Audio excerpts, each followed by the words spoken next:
Hello everyone, তো আপনারা জানেন গ্রামীণ ব্যাংকের শিক্ষানবিশ কেন্দ্র ব্যবস্থাপক পরীক্ষা রুটিন দিয়ে দিছে এবং পরীক্ষার ডেট দিয়ে দিছে।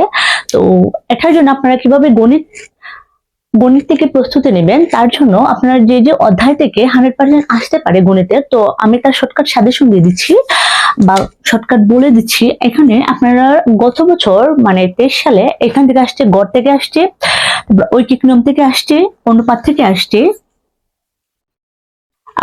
লাভ ক্ষতি থেকে এবং শতকরা থেকে আসছে, বাস্তব সংখ্যা থেকে আসছে। হ্যাঁ, গত বছর এগুলা থেকে আসছে। তো আপনারা এই বছরের জন্য এগুলা অধ্যায়ের পাশাপাশি গড়, লসাগু, গসাগু, তারপর আপনাদের মান নির্ণয়, এগুলো বারবার প্র্যাকটিস করতে হবে। তো আমি কয়েকটা ক্লাসের মাধ্যমে এগুলো বারবার প্র্যাকটিস করে দেখিয়ে দিব। তো গড় থেকে কিছু অঙ্ক আছে যেগুলো ধরেন পিতা পুত্রের অঙ্কগুলা, বিশেষ করে অনুপাতের অঙ্কগুলো ওই রকম ভাবে আসে।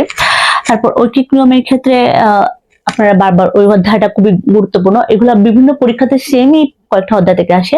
এখন আপনারা বলতে পারেন কি যে বৃত্ত বা চতুর্ভুজ, ত্রিভুজ এগুলা থেকে কেন দেয় নাই, কারণ এগুলো থেকে গত বছর দেয় নাই, তো এবছর দেবে না এরকম কিছু না, বাট কম আসবে। হ্যাঁ, তো তার জন্য আমাদেরকে আগে এগুলা প্র্যাকটিস করার পরে আপনারা বৃত্ত, চতুর্ভুজ, ত্রিভুজ ওইগুলা বারবার প্র্যাকটিস করতে পারেন।